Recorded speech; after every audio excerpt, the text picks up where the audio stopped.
What do you want to say about this? Now, when people see this, it'll be done. What do you want to say about this? I would say this decision took a lot of thought. It took a lot of, long talk with my family, people that I consider close to my family. And, I just feel right about the decision. I'm 100% all in, and, I'm ready to get going and get started and go get this natty. When did you know? I know maybe you had a feeling, but I guess officially you took those officials where you had an open mind and you didn't have a leader. When did you know? When did it kind of become crystal for you? I would say, during my visit, a lot of the things I said when I was asked about, what goes into my whole commitment, like what are the things that I, consider most important. And the most important thing I said was, the vibe, being around the coaches, just feeling natural, feeling that vibe around the coaches, because you're going to basically be there for 3 to 4 years. So, that vibe when I was there with the weekend with, Coach McGee, Coach Smart, Coach Williams, it was kind of that family feel, there was no awkward moments throughout it. It was just felt natural.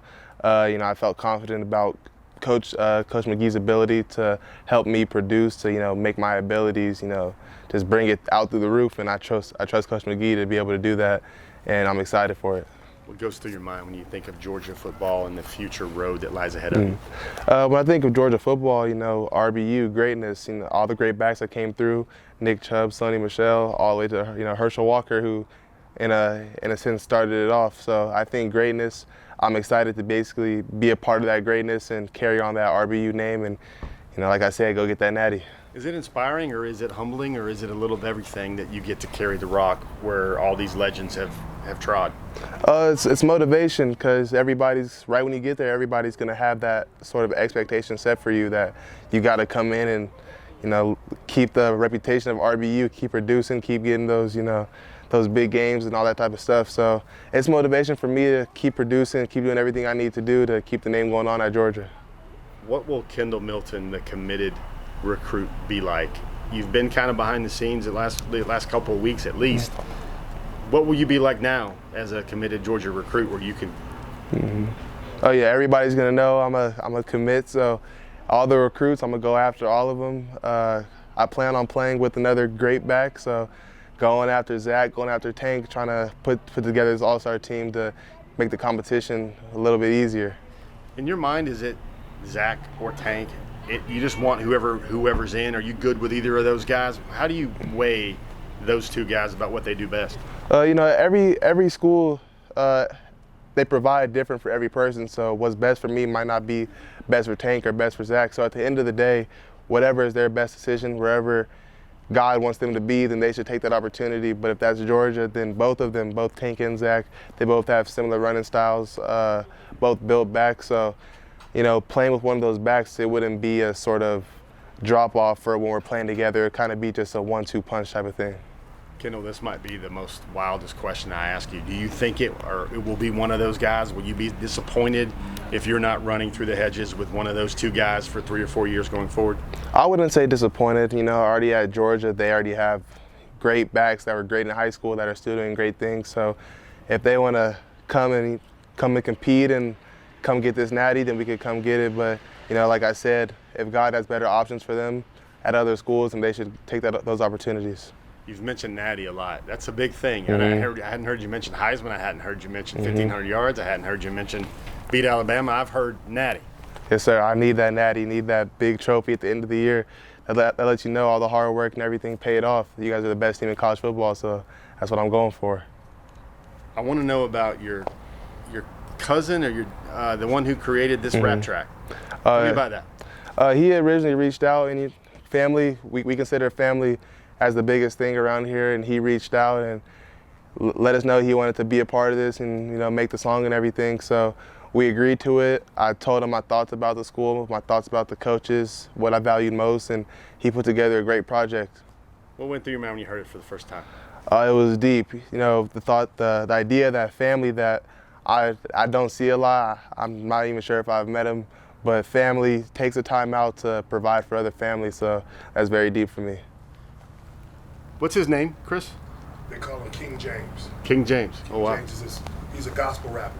Wow. When you met, I think you met Sony and Nick at G-Day, right? Yes, sir. Did you interview them, or did they just come with it? How'd that go? What happened there?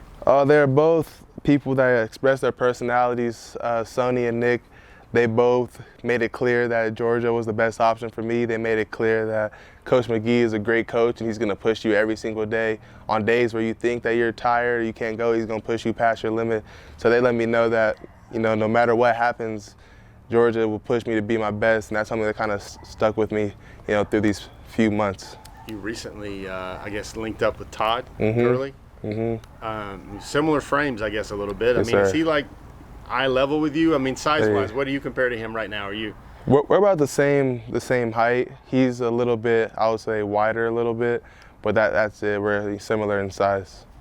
Did he say anything to you? Did he say the same things that Nick and Tony did, or what was his message? He just let me know his memories at Georgia. He let me know that there's nothing better than running between the hedges at Georgia, busting a big run right through the hole. So he let me know that these next 3 to 4 years will be a great few years of my life and take advantage of every opportunity. Kendall, I want people to know this about you. With you, it's never been, when I've talked to you, it's never been, I'm going to make a lot of highlights and plays. You're going to use this athletic gifts as a platform, whether it's to inspire your neighborhood, inspire your community. Why does that mean so much to you? You see a lot of kids, or not even kids, a lot of high school athletes, they'll go to school and, when they get there, they won't be able to make it all the way through, or they'll face certain like obstacles that may stop their career and, in football for them. So I want to be that person that gets out and still becomes successful throughout football, throughout school and everything. So I basically, show these kids like, you don't need anybody to tell you what you can and can't do. Whatever you want to do, just go do it and, go in all out. What sort of sense of relief you think tomorrow will bring? I wouldn't say it would bring relief. I'm not one of those people that kind of holds a lot of pressure in when it comes to recruitment. I've kind of been just, laying low, just chilling back with everything. So I feel like it'll kind of be the same. I'm still going to do the same things I was doing before in terms of working and getting better. So, I wouldn't say it's any sense of, relief. It was just, going next step and just going forward from there. How did you break the news and figure it out, this riddle or this puzzle with mom and dad? How did you guys chop it up and arrive at a decision? It actually happened when I was at Georgia. We were just around the coaches, like I said, and I pulled them both aside and let them know that this is where I want to be. And from there, we went on and told the coaches and everything and went on from there. You told Kirby and Dell? Yes, sir. What were their reactions? Very excited. Coach McGee, he already showed me the running back board, let me know that, I was his priority. And he let me know that right now is where it starts, not when I get on campus, but right now I need to get that mindset of I'm already a Georgia Bulldogs, time to get working. So he let me know that early. What did Kirby say? The same thing, Kirby, he actually played there, so he was happy that I was able to, carry on that tradition, that legacy of Georgia. And he let me know it's not going to be easy, but we're going to work every day and get the work done. I think my last one, the business school was a check for you. Mm-hmm. I know that the legacy and the reputation was a check for you. How big was the Sam Pittman in the line? How big a factor was that in the equation here for what you want to accomplish in college? Can you repeat Offensive that? line, Coach Pittman. Oh, yeah, offensive line, that was a big thing. It was kind of jumped out to me. All the offensive linemen, they've been recruiting me through Twitter. Tate, probably the biggest one that's been recruiting me. Aki, when he was committed, recruited me. So they have the pieces there to the puzzle to get the job done, especially with the older guys and newer guys coming in. So it's kind of, just building up that bench. And, whoever's in the game, it's never a drop-off. It's always top-tier dudes, top-tier first-round dudes that are blocking for you. So it's going to make things a little bit easier, but we're still going to go out there and compete.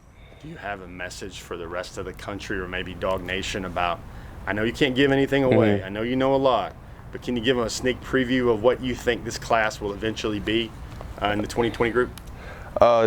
Stay tuned. We're going to be top 2, not number 2. What's going to be the hardest thing about leaving California? I would just say just being around my family all the time. I'm here with them every day. We have these great talks. They're basically there every time I need them. So when I go away, it's going to be a little different.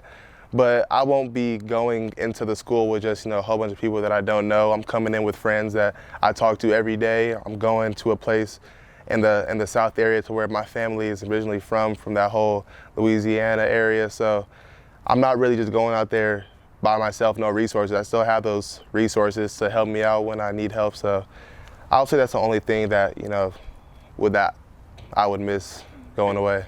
And you're done, right? You're done. Like Yeah. even if Elias flips to Ohio State and is there a legend, you're done, right? Oh yeah, I'm done right now. Yes, sir.